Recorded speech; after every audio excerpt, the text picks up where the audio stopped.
윤석열 대통령이 취임식에서 성실하게 직무를 수행하고 국민이 주인인 나라를 만들겠다고 약속했습니다. 부인 김건희 여사도 여러 공식 일정에 동행하며 이목을 끌었습니다. 뉴저지주에서 경찰을 피해 도주하던 차량이 전복 사고를 일으키며 2명이 숨졌습니다. 경찰 추격이 연루된 사고로 사망자가 발생하며 검찰이 수사권을 행사하게 됐습니다. 지난 2020년 팬데믹이 시작되면서 총기 사망자가 크게 늘어난 것으로 집계됐습니다. 특히 젊은 층에서 총기 사망자가 가장 많이 나오며 사상 최고치를 기록했습니다. 빌 게이츠가 자신의 트위터를 통해 코로나19 확진 판정을 받았다고 밝혔습니다. 캘리포니아주 전역에 심각한 가뭄이 이어지며 저수지 2곳의 담수량이 절반으로 줄었습니다. LA시는 급수 제한 명령을 발표했습니다.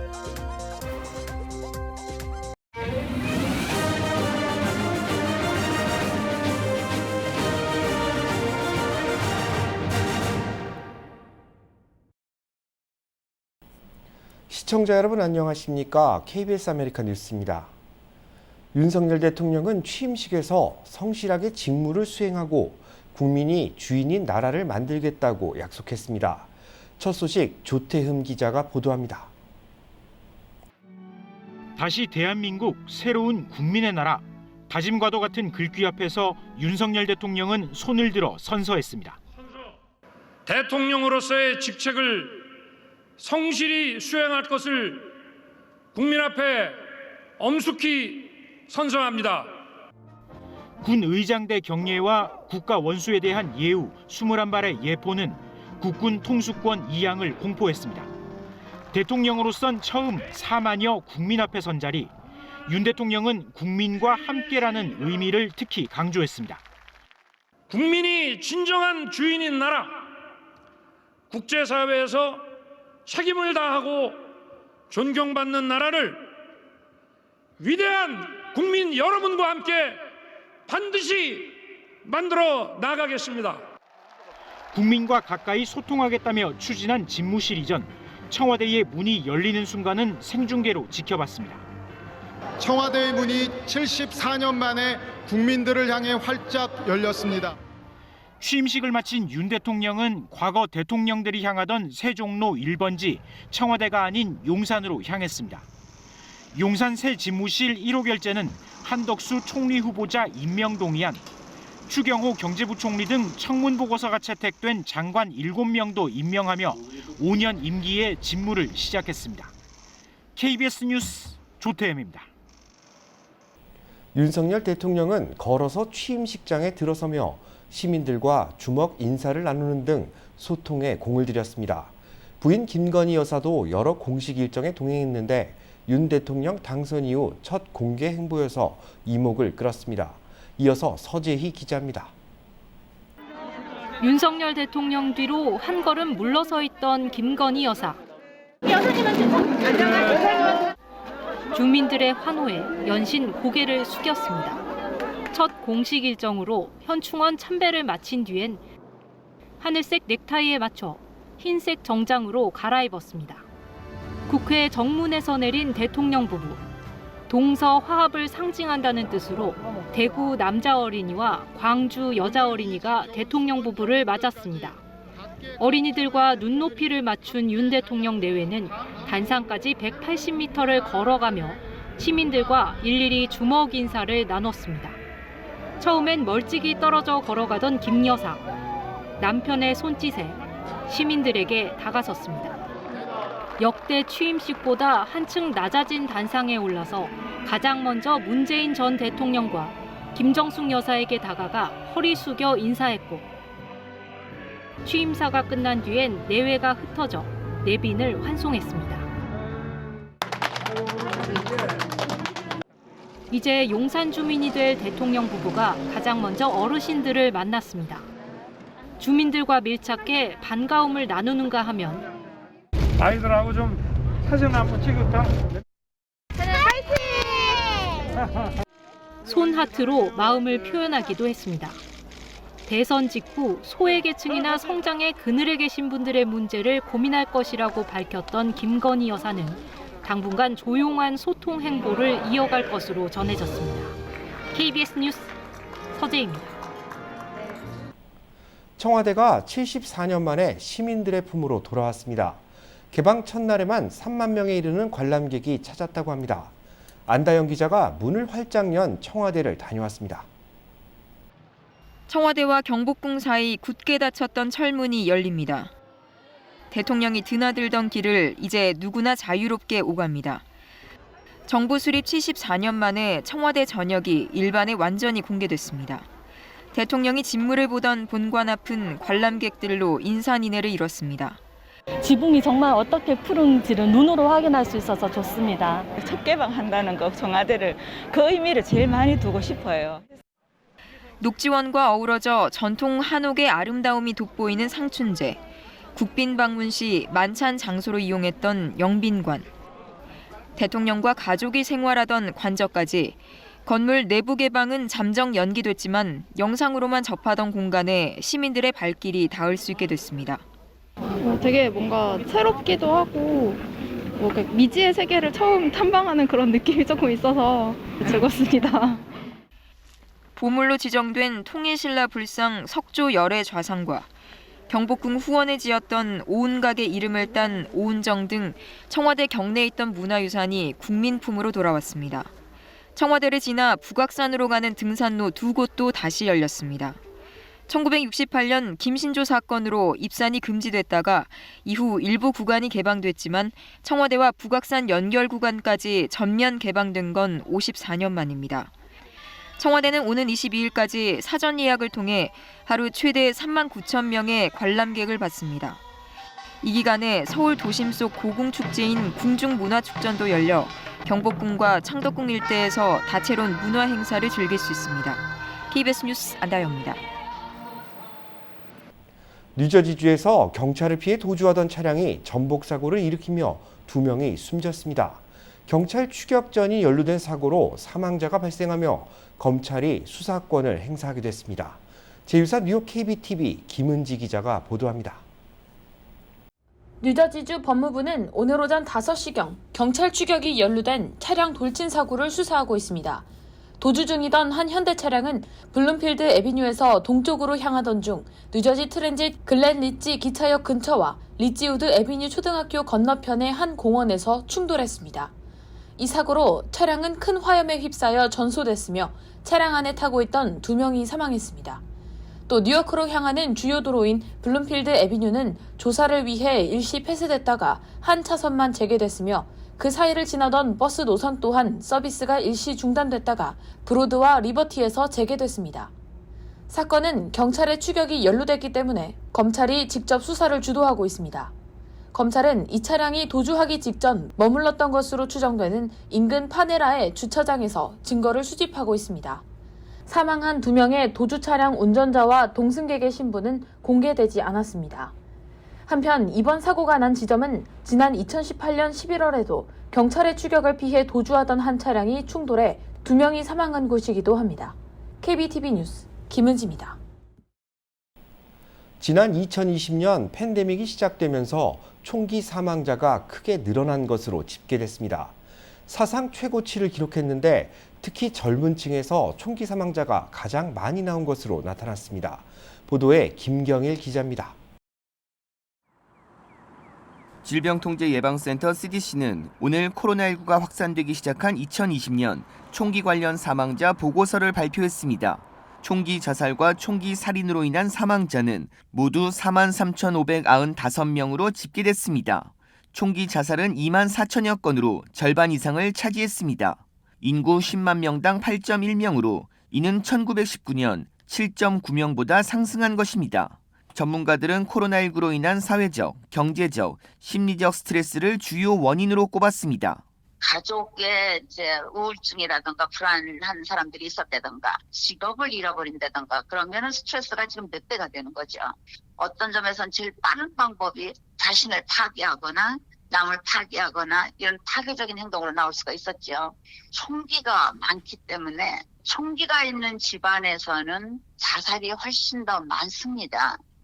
또한 한인사회는 1단계에서 5단계 중 3.5에서 4단계인 위험 수준이라면서 극단적인 선택을 줄이기 위한 방법으로 개인은 운동과 긍정적인 미래 계획을 세우고 주위에선 칭찬의 말을 아끼지 말 것을 당부했습니다. 또한 집에 총기를 보관하지 말 것을 강조했습니다. 한편 총기 자살뿐 아니라 살인 사건도 급격히 치솟았습니다. 2020년 총기 살인 사건은 모두 19,350건으로 2019년보다 35%나 급증했습니다. 이는 1994년 이후 가장 높은 수치입니다. 총기 살인 사건의 가장 많은 희생자는 흑인으로 2020년에 12,000여 명이 숨졌습니다. 특히 15에서 34살 비중이 38%를 차지했는데 이는 같은 연령대 백인에 비해 20배 이상 높은 것입니다. KBS 뉴스 김경일입니다. 빌 게이츠가 자신의 트위터를 통해 코로나19 확진 판정을 받았다고 밝혔습니다. 마이크로소프트의 공동 창업자이자 자선 사업가인 빌 게이츠는 코로나19 확진 판정을 받고 격리 중에 있으며 아직까지 가벼운 증상만 겪고 있다고 전했습니다. 빌 게이츠는 추가 접종까지 마친 상태로 돌파 감염에 의한 확진으로 전해지고 있습니다. 빌 게이츠는 마이크로소프트 경영에서 손을 뗀 뒤 빌 앤드 멀린다 게이츠 재단을 이끌면서 코로나19 백신 개발에도 관여했으며 빈곤 국가를 위한 백신 접종과 치료에 대한 목소리를 내왔습니다. 또 저소득 국가를 대상으로 머크사의 경구용 치료제를 사용할 수 있게 하는데 1억 2천만 달러의 기금을 사용할 계획임을 밝히기도 했습니다. 캘리포니아주 전역에 심각한 가뭄이 이어지며 저수지 2곳의 담수량이 절반으로 줄었습니다. LA시는 가뭄을 해결하기 위해 대처 방안을 꺼내들었습니다. 박시몬 기자가 보도합니다. 캘리포니아의 가뭄이 갈수록 심각해지고 있습니다. 특히 물 공급의 대부분을 차지하고 있는 2곳의 저수지 담수량이 절반으로 줄었습니다. 연방 가뭄 모니터에 따르면 샤스타 레이크의 지난주 담수량은 최대치의 40%에 불과했으며 레이크 오로빌의 경우 55%로 줄어들었습니다. 연방 가뭄 모니터는 2곳 저수지의 담수량에 대해 심각한 상황이라고 전하며 주민들의 물 공급에 대해 우려하고 있습니다. 상황이 이렇게 되자 에릭 가세티 LA 시장이 주민들에게 야외 물주기를 보다 엄격하게 하도록 강제했습니다. LA 수도전력국이 관할하는 지역에 대해서는 오는 6월 1일부터 야외 물주기를 3회에서 2회로 제한할 것을 명령했습니다. 주소가 홀수일 경우 월요일과 금요일, 짝수인 경우에는 목요일과 일요일에 야외 물주기가 가능합니다. 스프링클러의 경우 각 스테이션당 8분, 절수 노즐일 경우 15분으로 제한됩니다. 이 밖에 저녁이나 이른 아침에 물을 줘야 하며 오전 9시에서 오후 4시 사이에 물을 주는 것은 불법으로 간주합니다. 첫 번째 위반 시엔 경고를 받지만 두 번째 위반부터는 벌금을 물게 됩니다. LA시는 또 수영장이 있는 주택의 경우 덮개를 사용할 것을 강력히 권장하고 있으며 세차는 세차장에서 할 것을 당부했습니다. 이와 함께 고효율 세탁기를 사용할 경우 최대 $500, 고효율 변기를 사용할 경우 최대 $250 등 다양한 물 절약 리베이트 프로그램도 시행됩니다. 한편 기후 연구 전문가들은 이번 가뭄이 지난 1200년 만에 가장 건조한 기후로 조사되고 있다며 기후변화에 의한 것이라고 설명했습니다. KBS 뉴스 박시몬입니다. 다음 달 7일 예비선거를 앞두고 우편 투표가 시작됐죠. 하지만 상당수의 아태계 유권자들은 이 사실을 잘 모르고 있다는 지적입니다. 윤범수 기자가 보도합니다. LA 카운티 유권자 568만여 명 가운데 아태계 유권자는 63만 9천여 명으로 전체의 11.2%를 차지합니다. LA 시장을 비롯해 여러 명의 후보들이 출마하는 예비선거의 지지율 격차가 5%포인트 내외임을 감안하면 이번 예비선거에서 아태계 유권자들의 투표는 선거 구도를 바꿀 수 있는 캐스팅 보트 역할을 충분히 할 수 있습니다. 그럼에도 아직 아태계 유권자 3명 중 2명은 이번 예비선거에 대해 잘 모르는 것으로 나타났습니다. 팻 브라운 대학의 설문조사에서 특히 한인과 중국인, 필리피노 등 비영어권 아시안 유권자들이 선거 정보에 대해 상대적으로 더욱 취약한 것으로 나타났습니다. Only 30% of AAPI voters in Los Angeles County had received outreach from campaigns or organizations seeking to get out the vote. This is so important. 등록 유권자 비율도 투표율도 아직 상대적으로 낮습니다. 지난 2020년 예비선거 당시 아텍의 등록 유권자들의 실제 투표율은 29.8%로 전체 투표율 33.3%를 밑돌았습니다. And yet, fewer than 1 in 5 AAPI people have been brought into the civic process through voter registration. That means hundreds of thousands of people are disengaged from the electoral process. 캘리포니아주 하원 아시안계 의원들과 아텍의 커뮤니티 리더들은 앞으로 남은 한 달 동안 아텍의 주민들의 유권자 등록과 실제 투표 참여를 적극 독려하는 캠페인을 시작했습니다. 이번 예비선거의 유권자 등록 마감일은 5월 23일이지만 캘리포니아 선거법상 당일 현장 유권자 등록 이후 잠정 투표가 가능하기 때문에 마지막까지 많은 사람들에게 선거에 대한 관심을 당부했습니다. KBS 뉴스 윤범수입니다. 뉴욕과 뉴저지주의 휘발유 판매가가 사상 최고치를 기록했습니다. 금융위기 당시 기록을 뛰어넘는 수준인데 운전자들의 부담도 커지고 있다고 합니다. 제휴사 뉴욕 KBTV 전상희 기자입니다. 전미 자동차 협회가 집계한 결과에 따르면 뉴욕주 휘발유 값은 갤런당 4달러 52센트로 지난주에 비해 17센트 올랐습니다. 한 달 전 뉴욕주 휘발유 값인 평균 4달러 24센트와 비교하면 평균 28센트 상승한 것입니다. 뉴저지주 휘발유 값은 갤런당 4달러 47센트로 지난 한 달 동안 뉴저지주 휘발유 값은 평균 37센트나 올랐습니다. 전국 평균 휘발유 값이 갤런당 4달러 33센트를 기록 중인 가운데 뉴욕으로 한 거주자들은 전국 평균보다 많은 돈을 휘발유 값에 지출하고 있습니다. 전문가들은 러시아의 우크라이나 침공이 3달째 접어든 데다 당분간 원유 공급이 늘어날 가능성도 희박하기 때문에 휘발유 값은 한동안 계속 오를 것으로 전망하고 있습니다. 휘발유 값이 오르면 운송비가 높아져 결국 물건값이 오르고 소비자들에게 부담이 가중될 수 있다는 위험도 있습니다. 우버, 리프트 등은 이미 유류 할증료를 부과하고 나섰습니다. 뉴욕주는 다음 달 1일부터 연말까지 갤런당 33센트가 부과되던 주 휘발유세를 16센트가량 줄이기로 결정했습니다. 각 카운티별로 휘발유세 경감 정도도 결정할 수 있게 됩니다. 뉴저지주는 갤런당 42달러 4센트 휘발유세를 일시적으로 주정부가 면제해주는 법안과 비상업용 차량 소유자의 400달러에서 800달러 규모 세금 환급, 뉴저지 트랜짓 무료 운행 등을 논의 중입니다. KBTV 뉴스 전상입니다. 북한이 플루토늄 생산을 계속하고 있고 김정은 위원장은 미국과의 협상에서 이를 지렛대로 삼을 것이란 정보당국의 분석이 나왔습니다. 국무부는 한반도 비핵화 목표 진전을 위해 새 정부와 논의를 고대하고 있다고 밝혔습니다. 김양순 기자입니다. 미 상원 군사위원회에 출석한 에이브릴 헤인스 미 국가정보국장은 미국을 위협하는 4개 국가로 중국과 북한, 러시아, 이란을 꼽으며 북한이 조만간 핵실험을 재개할 것으로 예상한다고 밝혔습니다.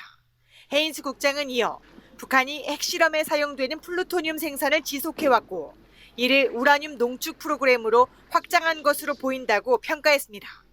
그러면서 북한은 주기적으로 미국과 동맹들을 노려 공격적 행동을 보여왔다며 이는 북한이 국제사회에서 실질적 핵 보유국 지위를 강화하기 위한 것이라고 분석했습니다.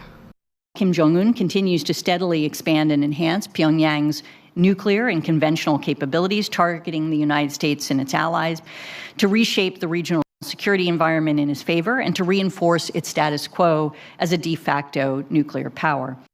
스콧 베리어 미 국방정보국장 역시 북한이 미사일과 핵 프로그램, 군사 전력 현대화에 매진하고 있다며 향후 김정은 위원장이 미국과의 협상에서 이를 지렛대로 활용할 것이라고 평가했습니다.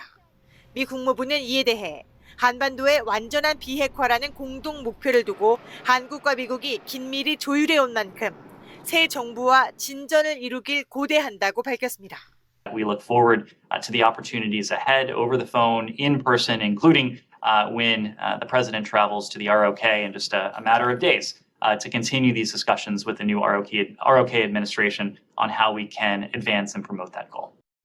미 국무부는 북한이 가까운 시일 내에 핵실험을 할 것이라는 우려를 제기하면서도 시기와 관련해선 구체적인 시간틀은 언급하지 않겠다고 말을 아꼈습니다. 워싱턴에서 KBS 뉴스 김양순입니다. 우크라이나 침공 소식입니다. 유엔이 러시아 침공 이후 민간인 사망자가 공식 집계된 것보다 훨씬 많다고 밝혔습니다. 마리우폴 아조스탈 제철소에선 여전히 많은 민간인들이 대피를 기다리고 있습니다. 김기수 기자가 취재했습니다. 지금까지 유엔이 공식적으로 내놓은 우크라이나 민간인 사망자 수는 3,300여 명. 하지만 실제 사망자는 그보다 수천 명 더 많다고 유엔 인권감시팀이 밝혔습니다. 가장 확인이 안 되는 지역은 러시아군이 장악한 마리우폴이라고 덧붙였습니다. As we said, the actual figures are higher. The big black hole is really Mariupol, where it's been difficult for us to fully access and to get fully corroborated information. 러시아 침공 전 마리우폴엔 40만 명 넘게 살고 있었지만 지금은 10만 명 정도로 추산됩니다. 우크라이나 측은 러시아군의 무차별 포격으로 도시의 90% 정도가 초토화됐고 특히 민간인 사망자가 2만 명에 달한다고 주장하고 있습니다. 이와 관련 소수의 우크라이나군이 최후의 항전을 벌이고 있는 마리우폴 아조스탈 제철소에 100명 정도의 민간인이 대피하지 못했다고 우크라이나 정부는 밝혔습니다. 아조스탈 제철소엔 현재 1,000명 정도의 우크라이나 군인이 남아있지만 수백 명이 부상을 당한 것으로 전해졌습니다. 우크라이나 정부는 부상 군인과 민간인이 제철소를 떠날 수 있도록 러시아에 압력을 가해달라고 국제사회에 촉구했습니다. 베를린에서 KBS 뉴스 김기수입니다.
KBS 아메리카 뉴스 마칩니다. 시청해주셔서 감사합니다.